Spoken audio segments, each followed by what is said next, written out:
Hi everybody, and welcome to my video on the Canon AE-1 program. This has been a fairly requested video, and it's taken me a while to get one of these that actually works. The AE-1 program has a problem that it wasn't really well weather sealed, and the electronics were very cutting edge at the time, and they weren't the most well built, and a lot of them don't work anymore. So this is actually my third, maybe fourth AE-1 program, and the first of them that actually works. I'm pretty excited about that. So we're going to go through here.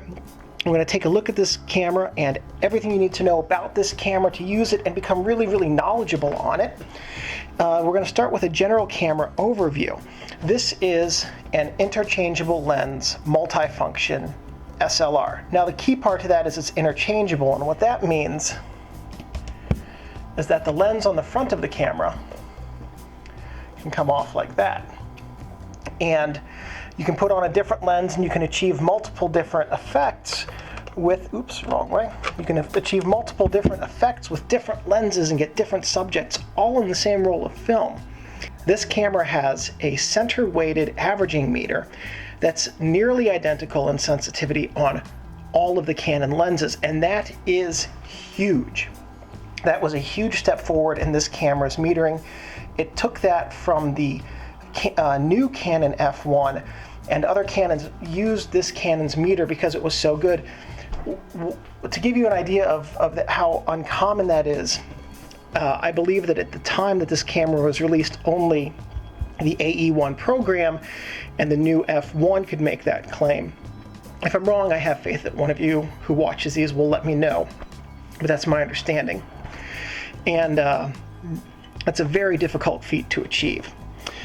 It has shutter speeds that go from 2 seconds, which is the orange 2, all the way to 1,000th of a second, and then bulb mode, as well as program, and we'll get into what program mode means a little bit later. Through the viewfinder, it has optical magnification of 0.86 times, meaning that what you see through the viewfinder is a little bit smaller than what is going to make it onto the film. And it has viewfinder frame coverage of 93.5%. And what that means is if everything that you were seeing here represented 100% of what was coming into the camera, then you'd have about 3.5% on each side that wasn't being seen through the viewfinder. And that's okay, because it's always better to have a little bit extra than not quite enough.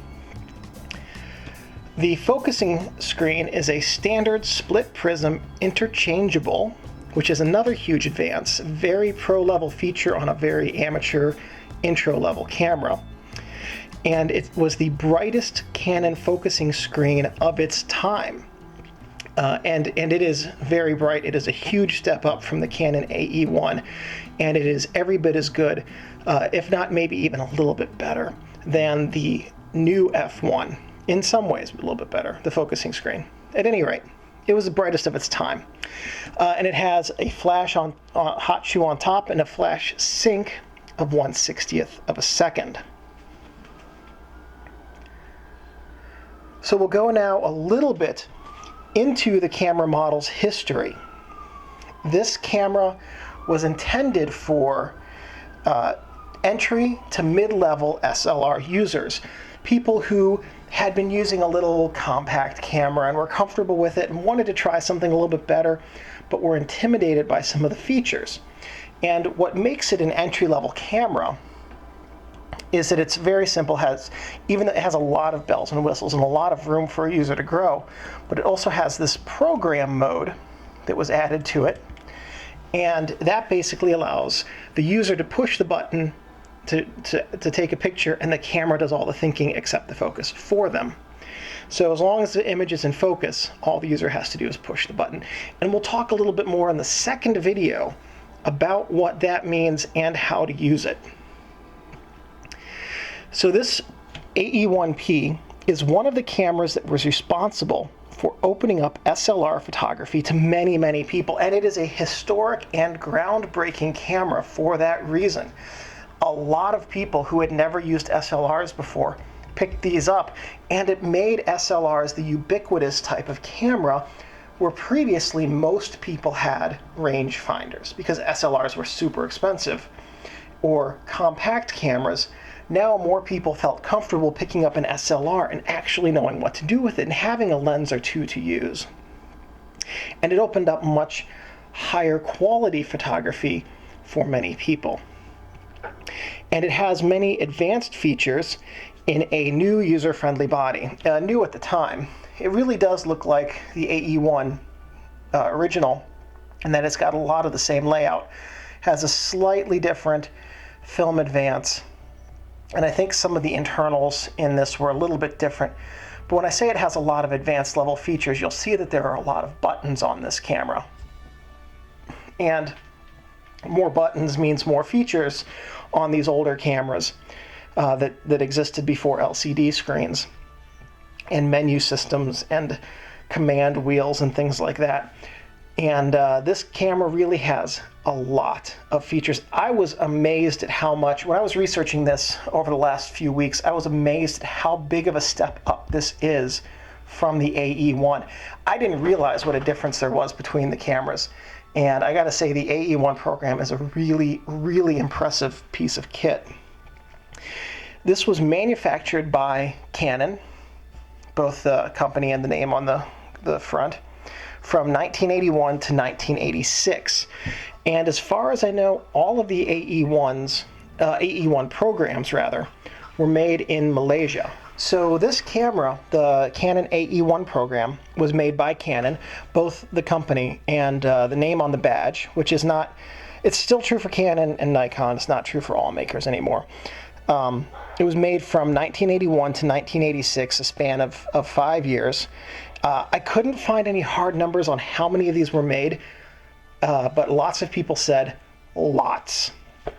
So the hard numbers are probably out there. If you know them, feel free to put a link to them in the description below. I would be interested to know how many of these came out of the factory. And to the best of my knowledge and the research I found, I saw that apparently every one of these was made in Malaysia, at the Canon factory in Malaysia, which is a big difference. I believe the AE-1, they were all made in Japan. So that was a big difference in the early 80s. It was preceded directly by the Canon AE-1, and it was concurrent with the new F1, the A1, and the other A-series cameras like the AT and AV and some others. I'm not an A-series expert. This was followed by, and the direct successor to this was the Canon T90, which was a T-series camera. Was apparently not a direct successor to the T70, but the T90 apparently took a lot of the behind-the-skin components from the AE-1 program and improved upon them. Okay, so let's take a look here at the top first. We're going to start basically from left to right, with the exception that we're going to start on the front. Sorry about that. We're going to start on the front, as I always do. And here we have the two strap lugs. And that's where your camera strap's going to connect. Now, on the left over here, we have the film rewind knob and lever. The knob is the part that pulls up and that you use to open the back of the camera. And the film rewind lever is the part that pops out that you use to actually rewind the film. We'll see how to do that in the second video. At the base of the film rewind knob, we have the ASA dial. And this one's really filthy and hard to use, but the way that it's supposed to work is you push down on this button right here, and you rotate this knob on the front of it, and you can go from ASA 12, I think is, yeah, 12, up to ASA 3200. Oh man, whoever owned this before me did not do right by this camera. Here we have the film plane indicator designator, and so if you're doing things like macro photography where you need very, very precise measurements on how far the film plane is from your subject, that's where you take your measurement from. This right here is the battery check button, and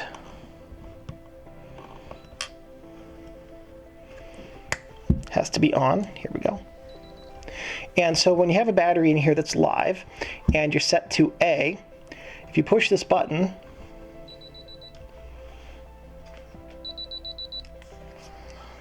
that's the sound it makes. It beeps a few times, and as long as it's beeping multiple times, then you know that the battery is good. Either it won't beep, or I think it has a different type of beep for a dying battery, maybe a slower beep. Most of the cameras have a slower beep as the battery's dying. At any rate, so that's the battery check button. Turn this back off. Here we have the film speed dial. Now this is a shutter priority camera, and what that means is that you set the film speed, and as long as your lens is set to A, then the camera will figure out what the appropriate aperture is for your set shutter speed. So next we have the flash hot shoe right here, and this is an X-Sync xenon or instant flash hot shoe. It syncs with the camera at 1/60th of a second, and you'd have to set this actually at 1/60th right here. This is the shutter speed dial, and this is a shutter priority camera, meaning that what you do is you set the shutter speed, and as long as your lens aperture ring is set to A, the camera will automatically pick the aperture for you. This is a multi-mode camera. As I said, it has 3 modes: program, shutter priority, and full manual. To put it into program mode, you just move the dial here to program. Anytime that you select a shutter speed, you're in shutter priority mode, and anytime you select a shutter speed and move this out of, man, this is a filthy camera inside. Holy cow. And anytime you move the aperture ring out of A, now you're in full manual mode. To the best of my knowledge, you need to have the camera in A in order to use program mode. So this is the shutter indicator dial, shutter and mode indicator, since the program is on there. Here we have the film advance lever. This is the shutter release button right here on the front. And here we have the lock switch. So A means on. I'm sure it means something other than on. I just don't happen to know what that is. Maybe alive? I don't know. Anyway, L means lock, which is off, and S means self-timer. Oh, I'll bet you A means awake. I don't know. I don't know why they didn't just do 1 and 0, but I guess this was before the digital age. So that's the top of the camera here. And I'm going to take the lens off for this so it'll be a little bit easier to see. One thing, when you take your lens off, you'll see there are a couple of levers down there on the bottom. Don't store your lens like this. Set it down so the levers are up, otherwise you risk damaging those levers. So over here we have a spot for the power grip. I don't have the power grip for this camera, but it screws right in here and clips onto this little clip. If you have the new F1 battery power winder, which will fit on this camera and work on this camera, then it screws into here. Here's the battery chamber, and we'll talk more about the battery, what type it takes, and how to change it in the second video. This is the lens mount right here, and it's a breech mount, but by this time in the FD lens history, they had switched to the FDN type, which is this. FD breech mount have a silver ring at the back. FDN have and the silver ring moves. FDN have a stationary black ring, and that had made the breech mount lenses more bayonet-like. Inside the mirror there, that's the reflex mirror, and behind the mirror, so when the mirror pops up then, it allows light into the film. So you can see there, if there were film in the camera, you'd be looking at film. Right now you're just looking at the film pressure plate, which we'll see in a minute. So this little lever, this little lever right here that flips up like this is your depth of field preview. And you can see right there that popped up just a little bit. Let's see if we can do it better so you can actually see it. There we go. So look in the bottom of the mount right here. Flip that lever up, and you can see it, a little lever moved. It revealed a red dot. Two things about that. The lever moves, and it stops down the aperture, so you can see approximately what the depth of field is going to look like. The other thing is, if you look inside your lens mount and you see a red dot, do not mount a lens, because if you mount a lens right now, it's going to damage the mechanism that gives you your depth of field preview, as well as possibly the lens. So you want to hit the little silver button right here and make sure that the lever is back all the way to when you're facing it to the right, and then you can safely mount your lens. So the next things we have are these two buttons right here. This is the exposure preview switch. The exposure preview switch, when you push it while looking through the viewfinder, will tell you your shutter speed. You can find out your aperture by looking at your lens. And then this right here, the small black one on top of it, on the side of the lens mount, is the auto exposure lock button. Here we have the PC, the flash PC port, and mine has a little, very hard to find, plastic dot that goes over it, but your flash cord just plugs right into the front there. When it's not in use, you get the dot to keep it from getting dirty. On the camera's back, not a whole lot to see here.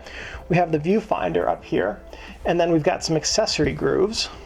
And the accessory grooves on the sides of the viewfinder allow you to fit accessories in, such as right angle viewers or magnifiers or things like that. We have the film back itself, and the viewfinder glass, of course, and the film back. And then here's the memo holder. So when you take your film out of the box, you tear the lid off the box and you just slide it in the memo holder, and that reminds you what kind of film you've got in here. It's not just 100 ISO, it's black and white T-Max, or it's color Ektar, or something along those lines. The camera's bottom has a few things.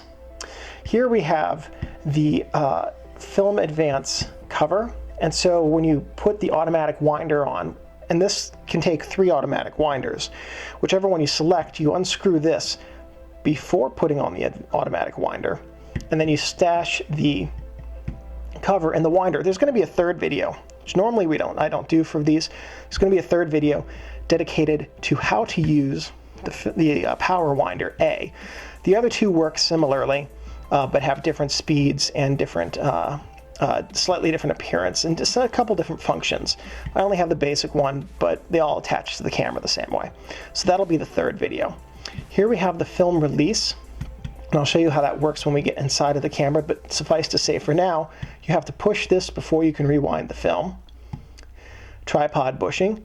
Oh, this one was made in Japan. So this AE-1 program was made in Japan, completely blowing out of the water all of the research I did that showed that they were all made in Malaysia.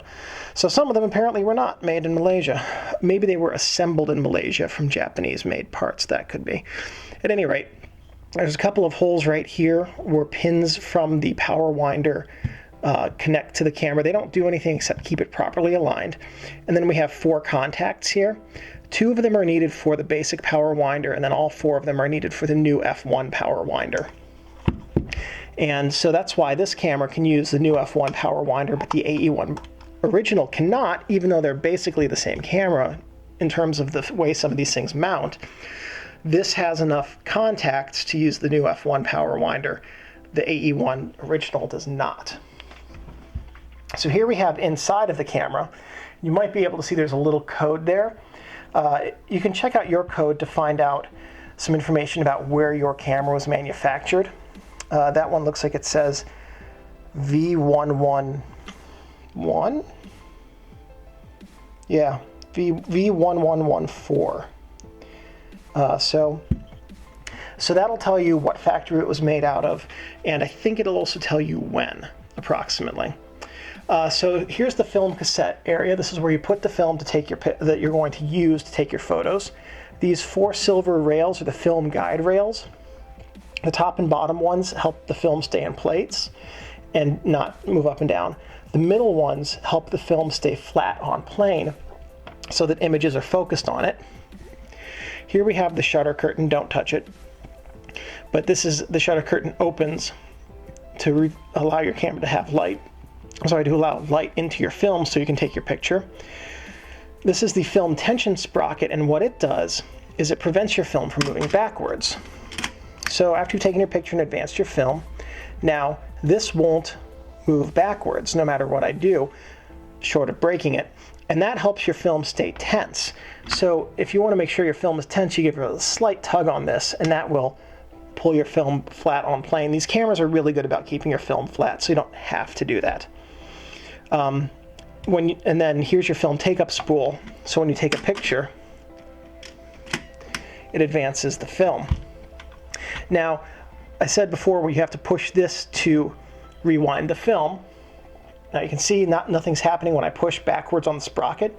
When I push the film rewind button, now the sprocket rolls freely left and right, and that allows you to rewind your film without damaging the camera or the film. Here we have a film tension winder, the film pressure plate, and the cassette tension spring. And those are all part of the mechanism that help the camera keep the film flat on plane so that the lens can focus light properly to it. Now, a couple notes. This can accept, as I said, 3 different motors. The A, which I'll show you in video 3, the A2, and the MA being the one that was designed for the new F1. This borrowed some manufacturing technology as well from the new F1, and that helped improve some aspects of this camera, such as the viewfinder brightness, as I mentioned. The AE-1 program accepts more system accessories than any other A-series Canon. And what that means is you can put in a different film back, different motor winders, different things like that. This accepts more system accessories than anything except for the F1 and new F1, and it surprisingly takes more film accessory, or more system accessories rather, than the A1, which is actually a higher level and better camera. This debuted at a cheaper price than new old stock AE-1 units that were sold at the same time. And that's because it shipped from the factory in Malaysia, and it shipped after Malaysian import duties were repealed. So there were all these camera stores that got these AE-1 programs in, and they were really a huge step up from the AE-1, and they were meaningfully less money. So these AE-1s used to just sit on the shelves because who's going to pay more money for a camera that's not as capable? But the stores couldn't sell the AE-1s for less money without taking a huge loss on them because it had to pay more for them in the first place. The viewfinder LEDs, and we'll see those in the second video, their brightness automatically adjusts to the amount of light coming into the camera. So when there's more light, the LEDs are brighter, and when there's less light, the LEDs are dimmer, and that allows the LEDs to appear to the human eye to have the same relative brightness no matter what shooting settings we're using. A couple don'ts here, a couple things to be careful of with your camera. The first thing is, as I said when we were inside of this, don't touch the shutter. When the shutter's open, don't stick your finger through it. Those are really, really good ways to brick your camera. And the simple fact is, replacement parts for these haven't been made in a long time. And getting some of these things fixed if they break can be kind of tricky. Don't touch the mirror inside of the box here because they're surface coated mirrors and the silver's on the surface, and your finger oil can destroy the silver on them, and it will make the viewfinder dimmer, make it harder to focus on things. So basically touching the mirror will desilver it. Don't leave your camera or lenses in your car because they'll be heat damaged, and lenses and cameras have oiled components in them, and if that oil gets thin from heat, it will spread to places it shouldn't be, and then when the heat's gone, it'll solidify again or get thicker at any rate, and then it's thicker in a place where there shouldn't be oil, and there's less oil where there should be, and the worst in lenses, the oil gets onto the blades, and in cameras it gets into gears where it shouldn't be or onto the circuit board, and those are pretty good ways to ruin a good camera. Don't store your gear in a plastic bag because that can lead to fungus. Moisture will get into that plastic bag and it won't have anywhere to go. And so fungus, and there's spores all over your camera all the time, the spores will have the moisture they need to grow and destroy your gear. Likewise, don't store it in a plastic box or something like that. I store all mine in Pelican boxes with desiccant. So if you're going to store it in a case like that, having a desiccant pack is a really good idea. The desiccant packs are like $4 or $5. Totally worth it to not have to buy another camera. Also, don't let your AE-1 program get wet. It's not weather sealed. It's an amateur level camera. Even if it was weather sealed, after 30, however many years, 30 years now, almost, the weather sealing would be gone. So water will get in there and it will short out your camera's circuit board. So it's a good idea not to let that happen. The last thing to bear in mind is that your camera is a precision instrument, and as long as you treat it with care and respect, it's going to last you for a very long time. Even these AE-1s with their sometimes squeaky shutters and plastic gears and the circuit boards that aren't holding up quite as well as promised, some of them are still hanging in there. And they are especially good cameras of their age, and they take very, very nice shots, and they have good meters, and they have good bright viewfinders, and they're easy to use, and they're fun to use. So as long as you treat it well, it will last for you as long as it can. So hop on over to the second video for some information about how to actually use this camera and what the features do. But first, if this video was helpful, please give me a thumbs up. That lets me know I'm on the right track. If you have any questions, suggestions, or additional information about the cameras, please feel free to leave that in the comments below. I'm pretty good about responding to your comments fairly quickly, and I enjoy reading your comments and interacting with you guys through the comments on these videos a great deal. If you have suggestions for videos, please let me know. I'm more than happy to film. If I have the technical knowledge and the equipment to do it, I'm more than happy to film videos for you guys on different subjects about photography. And one last thing, thank you guys for watching.